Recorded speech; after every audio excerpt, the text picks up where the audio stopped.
안녕하세요. 짐승 새끼도 받은 은혜는 안 까먹는다고 하죠. 저는 얼마 전 20년 가까이 저의 인생을 바쳐 헌신한 가족들에게 크나큰 배신을 당한 여자입니다.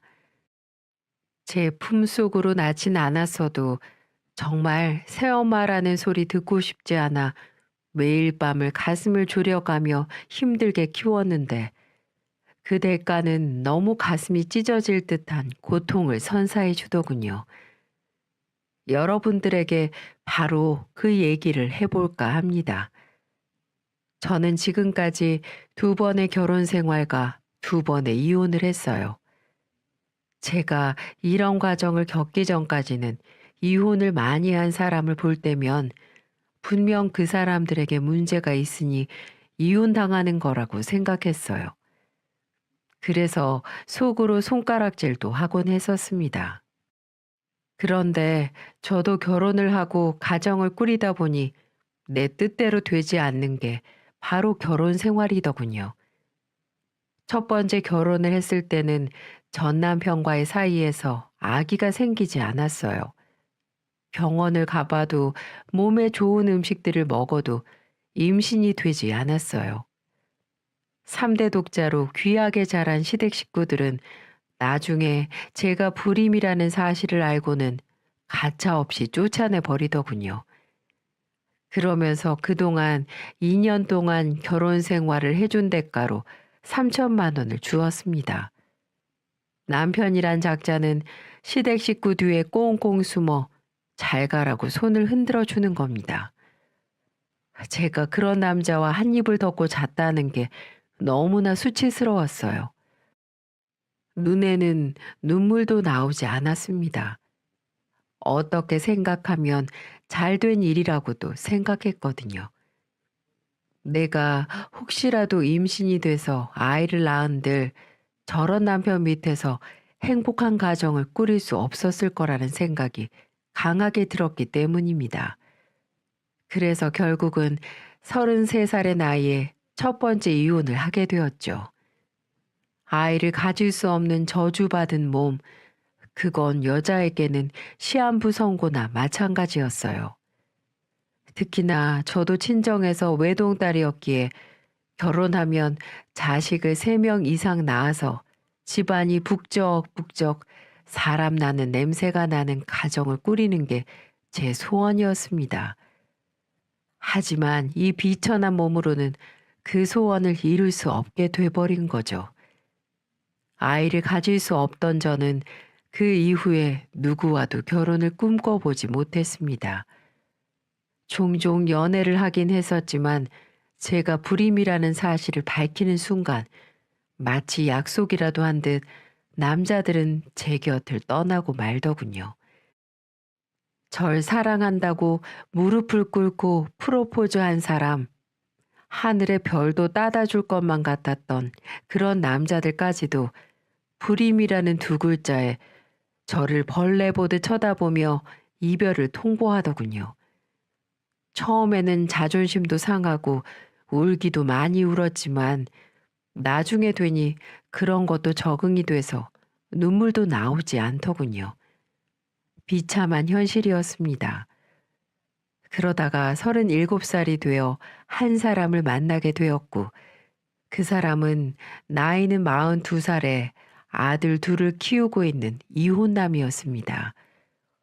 보통 이혼하면 아이들은 엄마 쪽으로 가기 마련인데 무슨 이유인지는 몰라도 이 남자는 아이 둘을 직접 키우며 아빠로서의 역할을 정말 충실히 하는 사람이었어요. 그를 만나게 된 건 제 직장 동료의 소개를 통해서였어요. 저의 사정을 잘 알고 있던 동료는 비슷한 처지에 있는 우리 두 사람이 만나면 지금보다는 행복해질 것 같다면서 한번 만나볼 생각이 있는지 제 의사를 물어보더군요. 전 며칠을 고민하다가 한번 만나봐도 나쁠 것 같지 않다는 생각에 흔쾌히 수락을 하게 되었죠. 그리고 친하게 지내던 직장 동료가 소개시켜 주는 거니 조금 기대를 했던 것도 사실입니다. 그렇게 저는 날짜를 잡아 한 커피숍에서 그 사람을 만나게 되었고, 말끔하게 차려입은 그 남자를 처음으로 대면하게 되었죠. 그 남자는 첫 만남부터 제게 적극적으로 어필하기 시작했습니다. 본인이 왜 이혼을 했는지, 왜 자식들을 본인이 키우고 있는지, 심지어는 가족 관계, 직장 등 서서히 알아가면서 알려줘도 되는 것들을 마치 외우기라도 한 듯 내뱉기 시작하더군요. 나중에 이유를 물어보니 자기의 현재 상황을 솔직하게 말을 한 다음 그걸 이해를 해줄 수 있는 여자를 만나고 싶어 그랬다고 우스갯소리로 얘기를 해주었어요. 아무튼 그렇게 첫 만남이 끝나고 두 번째, 세 번째 만남을 거듭하면서 그 사람의 진심을 알게 되었고, 우리는 만난 지 9개월 만에 부부가 되기로 결정을 하게 됐습니다. 결혼식은 둘 다 한 번씩 다녀왔기에 거창하게 할 필요성을 못 느껴 양가 부모님을 모시고 조촐하게 진행을 했고, 신혼집도 현재 남편이 살고 있는 집에서 그대로 살기로 했어요. 그러다 보니 따로 혼수라든지 예물을 할 필요도 없었고, 양가 부모님은 서로 한 번씩 아픔을 겪은 만큼 이제부터는 서로를 소중히 생각하며 행복하게 살라고 격려를 해주셨습니다. 남편은 이해를 하기 어려울 만큼 좋은 사람이자 좋은 아빠였어요. 그리고 애들 엄마는 몇 년 전에 바람이 나서 남편과 아이들을 버리고 도망갔다고 했어요. 그 여자는 원래부터 자유로운 삶을 추구하면서 사는 여자였는데, 결혼 후 구속된 일상생활에 지쳤는지 어느 날부터 매일같이 밖으로 나돌기 시작했고, 결국은 다른 남자와 자유롭게 인생을 즐기며 살고 싶다는 쪽지 하나, 이혼 서류만 남긴 채 떠나버렸다고 하더군요. 남편도 그것 때문에 재혼에 대한 두려움이 있다가 저를 한번 만나보고 생각이 바뀌었다고 했어요. 이 여자라면 분명 우리 아이들을 친엄마처럼 잘 키워줄 수 있다는 확신이라는 게 들었다고 하더군요. 결혼하고 새엄마로서 아이들을 처음 본 그날, 전 아직도 그날을 잊지 못합니다. 저리 가! 저리 가! 우리 엄마 아니야! 저리 가란 말이야! 아이들은 절 인정해주지 않았습니다. 큰애는 14살, 작은애는 12살. 2살 터울인 아이들은 제 엄마를 아직 잊지 못한 듯 남편이 저를 보며 앞으로 엄마라고 부르라는 말에 강한 거부감을 느끼더군요. 제가 차려준 밥은 먹지 않고 학교를 가기도 했고, 한동안은 저를 엄마라고 부르지 않고 아줌마라고 불렀습니다. 남편이 그때마다 아이들을 혼을 내다시피 하면 제 아빠 앞에서는 어쩌다 한번 엄마라고 말을 할 뿐, 저와 있는 자리에서는 역시나 아줌마, 저기요, 이런 식으로 호칭을 부르는 게 일상이었습니다. 하지만 저는 아이들을 이해해 주기로 했어요. 저 같아도 갑자기 이상한 아줌마가 찾아와 엄마라고 부르라고 하면 싫을 것만 같았거든요. 그래서 저는 아이들을 얼마가 걸리더라도 마음을 열어줄 때까지 기다려 주기로 했습니다. 그때부터 매일같이 아이들 교복을 다려주었고 정성스레 도시락을 만들어 주었죠. 그렇게 생활을 하니 시간이 정말 빠르게 지나가더라고요. 큰애는 고등학교에 입학하게 되었고 작은애는 중학교에 입학을 했습니다. 그러다 큰애가 제대로 학교에서 사고를 치는 일이 벌어졌습니다.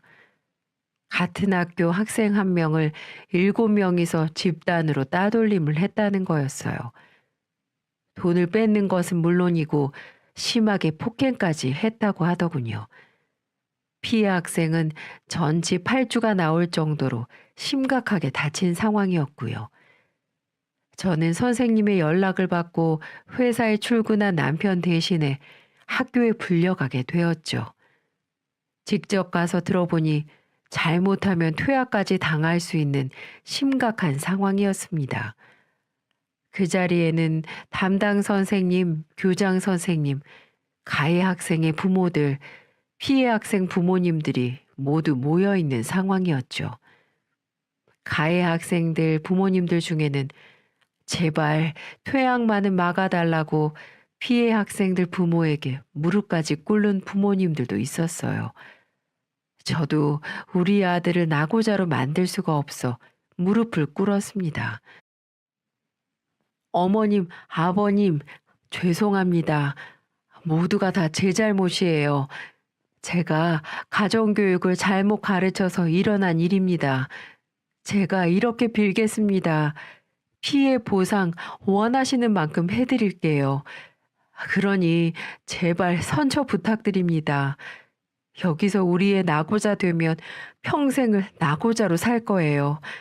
사람 한 명 살린다 생각하시고 제발 부탁드립니다. 이렇게 전 살면서 한 번도 꿇어보지 않은 무릎을 우리 아들 선우 때문에 꿇게 되었습니다. 그런데 그 순간 제 이런 마음을 무참히 깨버린 일이 벌어졌습니다. 지랄하네. 엄마도 아닌 주제에 어디서 엄마 타령이야? 그 순간 교장실은 침묵의 도가니에 빠져야 했고 부모들끼리 속닥이기 시작하더군요. 선우야, 그게 무슨 말이니? 아직도 상황 파악이 안 돼? 조용히 있지 못하겠어? 왜요? 내 말 맞잖아. 당신 내 친엄마 아니잖아. 아빠랑 바람나서 우리 엄마 쫓아내고 우리 집 들어온 거잖아. 제 말 틀렸어요? 아줌마? 이러는 겁니다. 바람이라니 선우 제 엄마가 바람 펴서 자기들을 버리고 도망간 걸 애써 부정하고 싶은 걸로 보였습니다. 언젠가는 엄마가 다시 돌아올 거라 믿었던 선우는 그 꿈이 무참히 깨어져 버리자 그동안 저에 대한 분노와 원망이 있는 듯 보이더군요. 결국 저는 다른 부모들의 눈총을 받으며 그 자리에서 나올 수밖에 없었어요. 그날 학교를 다녀오고 너무 충격을 받아 아무것도 손에 잡히지 않더군요. 내가 이 아이들을 앞으로 어떻게 키워야 하나? 왜 내가 이런 대접을 받으며 이 집에서 살고 있을까? 그런 마음이 들더라고요.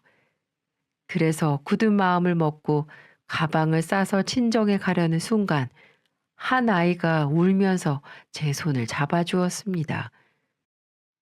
그건 바로 둘째 아들 선호였어요. 선호는 제 친엄마가 가방 들고 도망간 모습을 직접 목격을 했다고 했어요. 아무리 울고불고 가지 말라고 해도 엄마는 냉정하게 다른 남자의 차를 타고 떠나는 모습을 지켜봤다고 했습니다. 그 모습이 선호한테는 큰 트라우마로 한동안 남아 있었어요. 그래서 한 번씩 악몽을 꾸기도 했고요. 그런데 이제 겨우 그 상처에서 벗어나 엄마라고 조금씩 부르는 사람이 친엄마처럼 가방 들고 떠나려고 하니 무의식적으로 두려웠나 봅니다. 제 손을 잡고 말을 하더군요. 엄마, 가지 마요. 제발 우리 놔두고 떠나지 마세요. 제가 형 대신 엄마한테 잘할게요. 그러니 제 곁에 있어 주세요. 제발 옆에 있어 달라는 말, 제발 떠나지 말라는 말, 눈물을 흘리며 제 옷을 부여잡은 둘째 선호를 보면서 얼마나 선호를 부둥켜 안고 울었는지 모릅니다. 그동안의 서름들이 썰물처럼 흘려나간 듯 했어요. 이제 나를 엄마로 인정해 주는구나. 나도 이제 당당한 엄마가 될 수 있구나. 이런 생각이 들면서 말이죠. 알았어. 선우야, 엄마 어디 안 가. 그러니까 울지 마, 우리 아들. 엄마가 아들 두고 어딜 떠나니? 그러니 두려워하지 말고 울지도 마. 알았지? 전 우리 아들 선호 덕분에 다시 마음을 고쳐먹기로 결정했습니다. 그리고 이제 남은 아들 선우에게도 그 전보다 훨씬 잘해주며 갖고 싶은 거, 먹고 싶은 거, 그리고 용돈도 남편 몰래 쥐어주면서 둘째 아들 선호처럼 나를 엄마로 대해주길 원했어요. 어떻게 보면 물질적으로 제가 애원하다시피 한 것 같네요. 그러다가 한 번은 또 저기요라고 부르며 용돈 좀 주세요라고 하길래 한마디를 했습니다. 선우야, 이제 시간이 좀 지났는데 아직도 엄마라고 불러주긴 어려울까? 네? 제 엄마는 아니잖아요. 이제는 선우는 엄마라고 불러주는데 선우는 같이 산지 5년이 다 돼가는데도 매일 저기요라고만 불러서 엄마가 얼마나 가슴이 아픈지 몰라. 내가 왜 엄마라고 불러야 하는데요? 선우는 선우고 저는 저잖아요. 알지. 다 알아. 그리고 절대 강요하는 것도 아니야. 단지 나를 선우의 엄마로 좀 받아줬으면 좋겠어서. 나중에라도 선우 마음이 열리면 그때는 엄마라고 불러줄래? 저의 부탁 어린 말에도 아무 대답 없이 등 돌려가던 첫째는 그 뒤로도 한참을 저에게 받고 싶은 것만 받아갈 뿐 제가 원하는 대답은 돌아오지 않았습니다. 그러다가 어느 날 집에서 사건이 벌어지고 말았어요. 고3이 된 큰아들 선우는 어디서 술을 먹고 왔는지 몰라도 집에 와서는 지 동생을 마구 밀치고 때리고 물건을 던지고 하는 겁니다. 지금까지 한 번도 화를 내지 않았던 저는 처음으로 선우에게 화를 내기 시작했어요. 술을 먹고 온 것도 문제였지만 집에서 동생을 마구 때린 점, 그리고 이것이 점점 머리가 커지더니 제 아빠에게도 반항을 하고 못된 짓만 골라서 하는 모습들로 인해 언제 한번 크게 혼내줘야겠다고 생각을 했는데 마침 그날 제가 크게 야단을 치기 시작했죠. 선우야, 너 그만두지 못해? 동생한테 그게 무슨 행동이야? 너 진짜 점점 왜 이렇게 못되져? 뭐가 문제야 대체? 이렇게 말을 해도 선우는 저를 밀치며 더 난리를 치더군요. 보다 못한 전 세차게 선우의 뺨을 때려버렸어요. 아! 당신이 뭔데? 왜 때리는 건데? 왜 나만 가지고 그러냐고? 진짜 당신이 내 엄마라도 된 것 같아? 깝치지 마. 당신도 어차피 이러다가 집 나갈 거잖아. 우리 아빠랑 우리 다 버릴 거잖아. 내가 모를 것 같아? 그러니까 처음부터 가식 떨지 말고 그냥 꺼져. 저한테 반항을 하는 선우는 갑자기 오열을 하기 시작했어요. 자기도 너무 힘들다면서 말이죠. 사춘기 때 엄마를 잃은 슬픔, 분노, 그런 모든 것들이 지금의 선우를 만들지 않았나 싶어 마음이 아팠습니다. 그래서 그때는 더 화내지 못하고 선우를 꼭 안아주었어요. 울면서 안아주었습니다. 미안해, 선우야. 엄마가 미안해. 하지만 선우야, 엄마는 선호도 그렇고 너도 그렇고 너희들을 생각하는 게 진심이야. 그러니 이제부터 우리 잘 지내보자. 엄마는 다른 거 다 필요 없어. 우리 아들들이 건강하고 행복해지는 모습만 보면 돼. 그래 줄 수 있겠니? 그때부터 첫째도 저의 진심을 알게 되었는지 서서히 마음의 문을 열게 되었습니다. 그 이후부터는 천천히 마음을 연 첫째가 저한테 엄마라고 불러주었고 그 호칭을 불리게 된 날 저는 눈물을 흘리며 기뻐서 어쩔 줄을 몰랐어요. 그렇게 한동안 우리는 살짝 삐그덕거리는 일들도 있었지만 그래도 예전보다는 많이 좋아진 상태로 지내다 애들 대학 보내고 취업까지 시킬 수가 있었죠. 그래서 이제는 정말 애들을 다 키웠다. 이제 결혼해서 잘 사는 모습만 보면 되겠다 생각을 하며 여느 부모의 마음처럼 건강하게 잘 살기를 바라며 지냈습니다. 하지만 저의 그런 마음은 서서히 깨지고 말았어요. 사실 우리 첫째는 생각보다 좋은 회사로 들어가서 월급이 적은 편이 아니었는데 다 어디에다 쓰는지는 몰라도 저희에게 돈을 요구하는 횟수가 늘어나기 시작했어요. 엄마, 저 돈 좀 주세요. 저 오피스텔 월세 낼 돈이 없어서요. 첫째는 취업을 한 뒤에 몇 개월 뒤에 독립을 했는데 갑자기 저에게 월세가 없다면서 그걸 내달라고 하더라고요. 물론 자식이기 때문에 충분히 내줄 수도 있었지만 그래도 돈을 버는 애가 갑자기 돈이 없다고 하는 게 하도 이상해서 물었죠.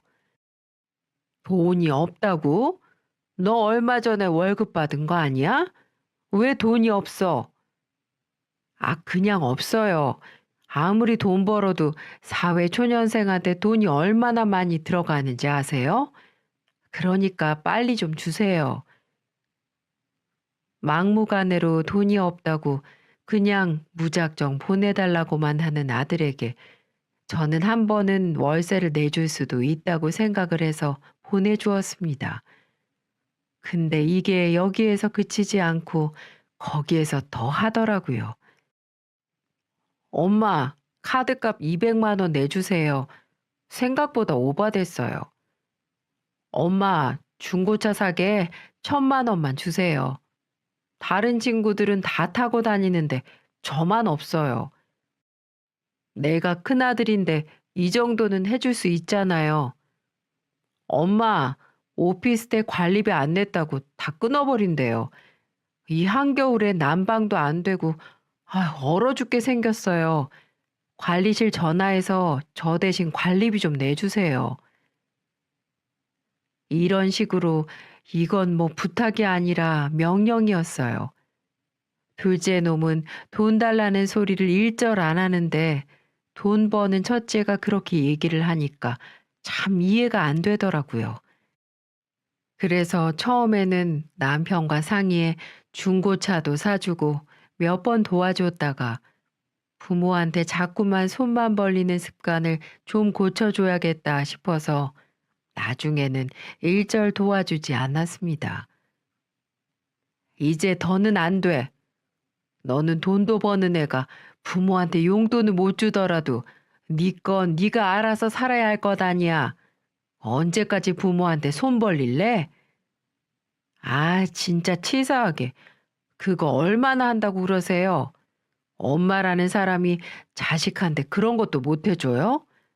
언제는 엄마라고 불러주기만 하면 뭐든지 다 해준다면서요? 거봐, 역시나 거짓말이었지. 적반하장으로 화를 내는 첫째를 보면서 저는 더욱 독하게 마음을 먹기로 했어요. 이제 네 아빠와 나는 너네들 키우느라 할 만큼 했다. 네가 월급 받고 어디에다 돈을 쓰는지 모르겠지만 앞으로 10원짜리 하나 요구할 생각하지 마라. 이렇게 냉정하게 말을 해버렸습니다. 그렇게 말하니 한동안은 지도 생각이 있는 건지 돈을 요구하지 않았어요. 그래서 저는 이제야 정신을 차렸나 싶었습니다. 그렇게 한동안은 아무 문제 없이 지냈죠. 그러다가 선우가 결혼한다는 소식을 전하면서부터 큰 문제가 생기기 시작했습니다.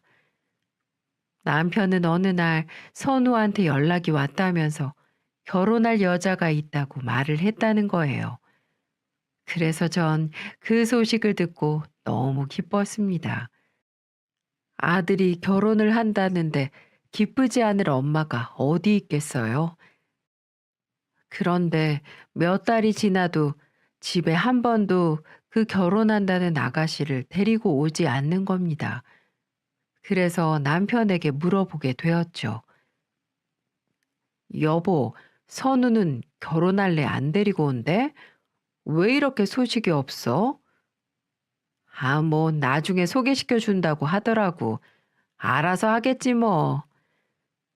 남편은 선우가 알아서 하게 냅두라는 말만 하고는 별다른 이야기를 하지 않기에 저도 그냥 기다리기로 했어요. 그러다가 제게 불행이 찾아오게 되었습니다. 친정 아빠가 투병 생활을 하다가 결국 돌아가시게 된 거였어요.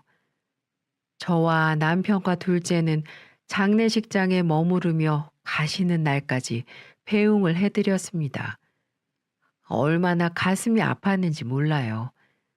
하나밖에 없는 딸을 끔찍이 사랑해 주셨던 아빠. 이제 아빠는 하늘나라로 멀리 떠나가 버리신 거였죠. 하지만 이런 아픔들을 가슴에 담고 있을 때 우리 첫째 놈은 첫날만 와서 잠깐 얼굴을 비추고는 바쁘다는 핑계로 장례식장을 곧장 나가버리더군요. 발인할 때나 또 잠깐 와서 얼굴만 비추고 갈 뿐이었죠. 점점 첫째에게 서운해지는 감정이 커지던 때 첫째는 제 감정은 안중에도 없이 점점 더 이기적으로 변해만 갔습니다. 장례식장에는 바람같이 왔다 바람같이 사라졌던 첫째 놈은 친손자도 아닌 자기를 끔찍하게 예뻐해 주셨던 외할아버지의 죽음이 아무렇지도 않은지 아직까지 슬픈 여운이 남겨져 있는 저에게 와서 자기 결혼 얘기를 꺼내더군요. 엄마, 외할아버지 돌아가시고 나서 혹시 뭐 재산 같은 거 남은 거 없어요? 뭐? 그건 왜? 저 결혼하고 싶은 여자 생겼다고 했잖아요. 그 집이 좀 잘 살아요. 근데 우리 아빠는 겨우 일반 회사 만년 가장이나 하면서 돈 버는데 한참 꿀리는 우리 집안을 받아주겠어요? 그러니까 신혼집으로 들어갈 아파트라도 좋은 걸로 해야 할 것 아니에요. 제 엄마의 감정은 거들떠도 안 보고 그저 자신의 이익만 챙기는 첫째가 괘씸했습니다. 그래서 그 자리에서는 없다고 못을 박아버렸어요. 없다. 죽었다 깨어나도 없어. 너는 니네 할아버지 장례식장에는 얼굴 보기가 힘들게 잠깐 왔다 가기만 했으면서 왜 네 할아버지 생명값을 다 챙겨 먹으려고 하는 건데? 절대 못 줘. 네 결혼은 네가 알아서 해라. 저는 이기적인 첫째 놈이 미운 나머지 그 돈을 못 주겠다고 했습니다. 그러고 나니까 아주 눈이 단단히 돌아서는 이렇게 말하는 거 있죠. 그래? 어디 두고 봐. 역시 당신은 처음부터 마음에 안 들었어. 내가 자식이니 뭐니 했어도 다 새빨간 거짓말이었던 거지. 이제야 우리한테 돈 쓰기 싫으니까 본색 드러내는 거 진짜 무섭다. 역겨워. 아들은 생각지도 못한 독서를 퍼부으며 제가 저를 20년 가까이 키운 엄마라는 걸 까먹은 듯 짐승보다 못한 행동들을 하기 시작하더군요. 그리고 그 뒤로는 정말 더 막장으로 치닫는 행동을 아무렇지도 않게 해왔습니다. 첫째는 그날로부터 하루가 멀다 하고 집으로 찾아왔어요. 그리고 집에 와서 하는 행동은 온갖 난동을 부리며 온 집을 다 헤집는 겁니다. 온 집안을 헤집은 이유는 다름 아닌 제가 물려받은 재산이 담긴 통장을 찾기 위함이었죠. 어딨어? 어딨냐고? 어디다가 꽁꽁 감춰둔 거야? 당장 돈 들어있는 통장 가지고 와. 내놓으란 말이야. 아, 얘가 정말 왜 이래? 너 미쳤어? 그걸 네가 왜 찾아? 이 무서운 꽃뱀 같은 게. 당신 우리 아빠 왜 꼬셨어? 20년 동안 우리 속이면서 우리 아빠 재산 다 가지고 가려고 그런 거 아니야? 당장 내 결혼 자금 내놔. 어디다 숨겨놓고 안 내놓는 건데 벌써 어디다가 빼돌린 거 아니야? 한선우, 너 정말 왜 이래? 그 집이 뭐라고 이렇게까지 하냐고. 첫째는 막무가내로 재산이 든 통장을 가지고 오라며 깽판을 쳐댔어요. 하지만 끝내는 찾지 못하고 제 풀에 지쳐서는 이렇게 말합디다. 당신 이제 내 엄마 아니야. 이 치사년아. 꽃뱀 주제에 우리 아빠한테 달라붙어서는 피만 빨아먹는 불려 같으니라고. 이게 진짜 그만 못해? 막말을 퍼부어대는 첫째에게 화를 냈지만 첫째는 그래도 분이 안 풀리는지 온 집안에 있는 물건을 죄다 다 집어던지고 난동을 피우더군요. 저는 이대로는 안 되겠다 싶어서 경찰을 부를까 했지만 아르바이트를 끝내고 들어온 둘째 녀석이 첫째의 상태를 보고는 온몸을 던져 뜯어 말려 겨우 멈출 수 있었습니다. 남편이 퇴근하기 전에 벌어진 일이라 저는 놀라고 속상한 마음에 그 자리에서 펑펑 울었습니다. 아이고, 내 팔자야. 내가 왜 이런 수모를 겪어야 해? 내가 왜? 닥쳐. 당신 이제 내 엄마 아니니까 나한테 엄마 대접 받을 생각 추호도 하지 마. 첫째는 역시나 우는 저를 보면서도 오히려 화를 내고는 지 발밑에 있던 냄비를 발로 차버린 후 집을 나가버렸습니다. 그 뒤로는 정말 첫째의 소식은 알 수가 없었죠. 저도 속상한 마음에 첫째를 더 찾지 않았고 그 뒤로 더 나빠질 것도 없어 보였던 저희 사이는 결국에는 돌이킬 수 없는 사이가 될 만큼 큰 서운함과 충격을 받게 되는 사건이 발생하게 되었어요. 장례식이 끝나고 얼마 뒤에 친정에서의 정리가 끝나고 난 뒤 헛헛한 마음으로 지내고 있는데 아침부터 형하고 약속이 있다며 나간 둘째에게서 전화가 왔습니다. 그리고 전 그 전화를 받고 충격을 받고 말았어요. 충격적이게도 둘째도 모르고 나간 그 자리는 첫째의 상견례 자리였고 그 자리에는 둘째가 아주 희미하게 기억하고 있는 친엄마가 저 대신 자리를 하고 있다는 소식을 전화를 통해서 알려주더군요. 얼른 와보라며 장소를 찍어 보내준 걸 보고는 냅다 택시를 타고는 달려갔습니다. 심장이 떨려오고 식은땀이 줄줄 흐르고 택시를 타고 가는 동안에 1분이 1시간처럼 느껴지며 발만 동동 구르며 제가 생각하는 그런 일들이 벌어지지 않기만을 간절히 기도하며 그곳으로 향했습니다. 하지만 상견례 자리에 들어선 순간 제 바람은 무참히 깨지고 말았어요. 그 자리에는 내 남편과 첫째 놈, 그리고 저를 반겨준 둘째와 사돈될 사람들이 마주보고 앉아 즐거운 분위기가 연출되는 상황이었어요. 저는 그 모습을 보고 분노에 찬 목소리로 소리를 질렀습니다. 너네 지금 뭐 하고 있는 거야? 저의 등장과 물음에 상견례장에 있는 모든 사람들의 눈빛이 저를 향하는 바람에 첫째는 매우 당황을 했고 사돈 되실 분들은 제게 누구냐고 말을 꺼내게 되었죠. 저기 누구신가요? 자리를 잘못 찾아오신 것 같은데. 그러자 누나를 빠르게 굴리던 이 첫째 놈이 의아한 얼굴빛으로 쳐다보고 있는 사돈댁의 눈치를 보면서 헛소리를 하기 시작하더라고요. 아주머니, 여기는 어쩐 일이세요? 뭐? 아주머니? 첫째는 저에게 아주머니라고 부르면서 자기 집에서 일하는 이모라고 소개를 하는 겁니다. 기가 찬 첫째의 대답을 들으며 저는 남편을 쳐다봤지만 남편은 제 얼굴을 보지도 못하고 이리저리 피하고만 있었습니다. 아주머니, 여긴 어쩐 일이십니까? 집에 무슨 문제라도 생겼어요?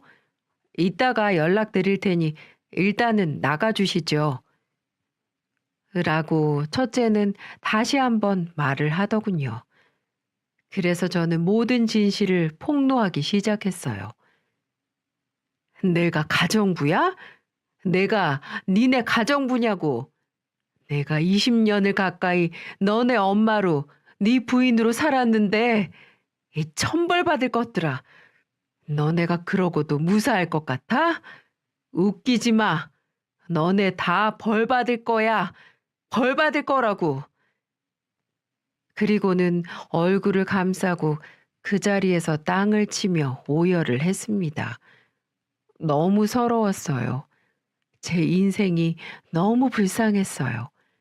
이런 꼴을 당하려고 제 자식처럼 애들을 키웠나라는 생각이 들어 얼마나 울었는지 몰라요. 그렇게 한참을 울고 있을 때쯤 가게 종업원이 들어와서 아주머니 그만 소란 피우시고 나가주세요. 안 그러면 경찰 부릅니다. 라고 강제로 저를 끌고 나가려고 하더군요. 그렇게 저는 질질 끌려 나가다시피 쫓겨나는 상황이었어요. 그런데 바로 그때 누군가가 소리를 지르며 제지를 하기 시작하더군요. 우리 엄마 건들지 마! 머리카락 하나 건들면 가만 안 둬? 라고 말하며 저를 끌고 나간 종업원을 밀쳐버리더군요. 그리고 그때부터 모든 상황들이 변했습니다. 역전이 되었지요. 야, 이 쓰레기 같은 자식아. 우리 엄마 내가 불렀다. 이 기가 막힐 상황을 보고 내가 엄마를 이쪽으로 모셨다고. 걔 거지 같은 새끼. 넌 형도 아니야. 그동안 엄마가 우리를 위해 얼마나 헌신해 줬는데 이 자리에 우리 버리고 도망간 딴 여자를 앉혀? 네가 사람이야? 이렇게 말하고는 제 형을 주먹으로 세차게 때려버리더군요. 나 어릴 적 너한테 두들겨 맞던 네 동생 아니야. 가짜는 새끼가 뒤지려고. 그리고 제가 정확히 사돈 되실 분들한테 말씀드리겠습니다. 아니, 오늘부터 이 새끼 동생 안 할 거니까 사돈도 아니겠네요. 지금 저기 문 앞에 계신 분이 저희를 키워주시고 가슴으로 안아주신 진짜 엄마입니다. 저기 앉아있는 분은 가짜 엄마라고요. 우리를 낳아주고 제가 12살 때 바람나서 도망가 버린 더러운 여자라고요.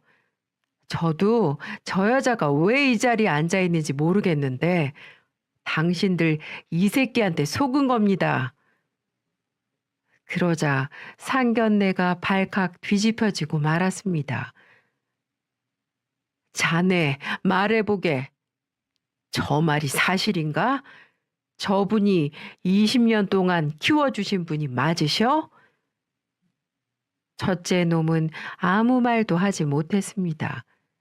그러자 둘째가 네, 맞습니다. 못 믿으시겠으면 이걸 보십시오. 그렇게 말하고는 핸드폰을 꺼내더니 주민등록 등본을 보여주는 겁니다. 요즘 공인인증서만 있으면 등본이나 초본 같은 걸 인터넷에서 볼 수 있나 보더라고요. 그 등본을 본 사돈네는 큰 충격을 받은 듯 했어요. 거기 두 번째 칸에는 제 이름이 명확히 찍혀 있었거든요. 그리고는 이 결혼 없던 걸로 하세. 이렇게 제 부모도 몰라보고 막무가내로 사는 인간한테는 우리 딸 못 줘. 다시는 연락하지 말게. 이렇게 말하고는 딸을 데리고 나가버리셨습니다. 그야말로 남편과 첫째 놈의 잘못된 선택으로 인해 모든 가족들이 갈기갈기 찢어지는 사건이 벌어지고 만 거였죠. 그 생모라는 사람은 그래도 쪽팔리는 건 아는지 쥐새끼처럼 졸졸졸 도망가더군요. 나중에 들어보니 첫째 아들 대학교 4학년 때부터 이 친모라는 사람이 찾아온 걸로 보였습니다. 그때부터 지금까지 친분을 유지해 온 걸로 보였고요.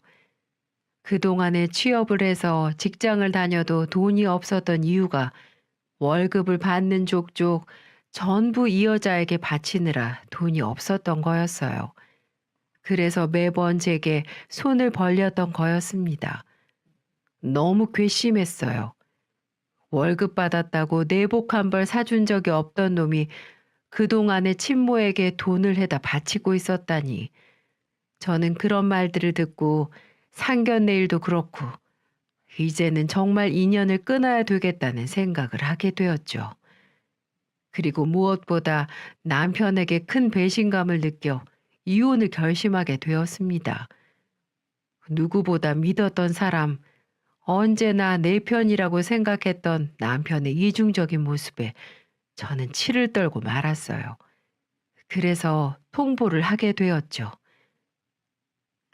여보, 정말 미안해. 첫째가 하도 간곡하게 부탁을 해서 그랬어.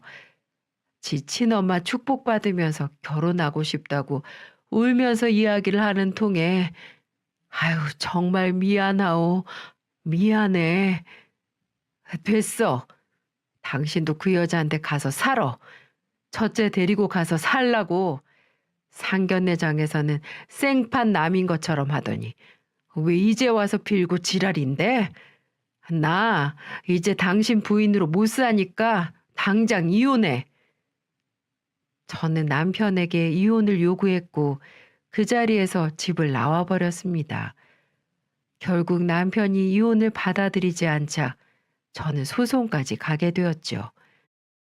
그리고 5개월 후 모든 소송이 제게 유리한 쪽으로 판결을 받게 되었습니다. 왜냐하면 저는 이 집안에 정말 헌신했을 뿐 제가 잘못한 건 단 하나도 없었거든요. 법원도 그런 부분들을 정상 참작해 주는 걸로 보였습니다. 그리고 제가 승소하던 날 첫째와 남편에게 이야기를 했습니다. 나는 네가 결혼한다고 하기에 아무리 미워도 내 자식이라고 생각했기에 신혼집 구하는 데 보태려고 했다. 근데 네가 나를 엄마 취급도 안 하고 먼저 내쳐준 덕분에 돈 아꼈어. 너무나 고맙구나. 너무 고마워서 춤이라도 추고 싶은 심정이야. 그리고 다시는 보지 말자. 그러자 첫째는 갑자기 제게 무릎을 꿇기 시작하더군요. 엄마, 미안해요. 내가 죄송해요. 다 잘못했어요. 그러니까 저 좀 다시 자식으로 받아주세요. 그리고 한 번만 도와주세요. 내 친엄마라는 사람 믿는 게 아니었어요. 대학교 시절부터 찾아와서 엄마 노릇 늦게라도 하고 싶다고 이야기를 하길래 저도 친엄마 손이 그리운 마음에 받아줬어요. 근데 저 취직하고 나니까 힘들다고 돈 좀 달라고 하시길래 그때부터 드렸는데 제가 결혼한다고 하니 자기한테 돈 맡기라고 해서 제가 대출받은 돈까지 싹 다 맡겼는데 결국 돈 들고 도망갔어요. 저 한마디로 거지 됐다고요. 대출이자 못 내서 신용 불량자 될 처지입니다. 저 좀 도와주세요. 그걸 왜 나한테 와서 사정하는 건데? 나를 먼저 내치고 외면한 건 너야. 네 아빠한테 말해. 근데 모르겠다. 돈이 재산 분할하고 빚 갚고 나면 얼마 남지도 않겠네. 그리고 이제 와서 용서해달라고 내 자식으로 받아달라고? 어림도 없는 소리 하지 마. 너는 이제 내 자식 아니야. 당신도 내 남편 아니고 이제 다시는 보지 말자. 이 나쁜 것들. 이라고 말하며 박차고 나와버렸습니다. 그 뒤로도 몇 번 오던 그들은 제가 정말로 경찰에 신고를 해버리니 그 다음부터는 아예 찾아오지 못했습니다. 참, 저의 모든 모성애와 사랑을 가슴으로 낳은 아이들에게 쏟아부으며 키운 결과가 이렇게 나오니 정말 씁쓸하더군요. 근데 오히려 다시 생각해보면 내 인생을 다시 되찾을 수 있는 계기가 된 것 같기도 해서 지금이라도 그 둘에게 벗어난 것을 다행이라고 여기며 지내고 있습니다. 여러분, 나만이 내 인생을 바꿀 수 있고 아무도 날 대신해 줄 수 없다는 말 들어보셨나요? 저는 지금 생각해 보면 결혼을 통해서 제 인생을 바꿔보려고 했던 것 같습니다. 하지만 제가 아닌 이상 누구도 나의 인생의 행복을 보장해 주진 않더라고요. 그래서 저는 이젠 남은 인생이라도 결혼이라는 굴레와 속박에서 벗어나 저만의 인생을 찾아 살아보려고 합니다. 지금은 둘째와 집을 얻어 같이 살고 있어요. 둘째의 굳은 강단이 없었다면 저는 여차 없이 쫓겨나서 불쌍한 인생을 살았을지도 몰라요. 둘째도 그 일이 있은 후 혹시라도 안 좋은 일이라도 당할까봐 얼마나 저를 끔찍이 챙기는지 모릅니다. 어디 외출이라도 하면 불안하다며 얼마나 연락을 해오는지 몰라요. 이렇게 뒤돌아보니 정말 자식들도 누가 제 사람인지 구별이 되더군요. 많은 아픔과 상처를 받았지만 이제는 우리 둘째와 함께 남은 인생 행복하게 살아가려고 노력하고 있습니다. 앞으로는 둘째가 잘 되는 것도 보고 저도 저만의 편한 인생을 살면서 웃으며 지내고 싶네요. 그리고 그렇게 살기 위해 노력할 거고요. 그러니 여러분도 우리 둘이 같이 살 앞날을 응원해 주세요. 그리고 부디 행복해지길 바라는 저의 바람이 이루어질 것도 같이 응원해 주시고요. 저도 여러분의 인생을 응원하겠습니다. 긴 사연 들어주셔서 감사합니다.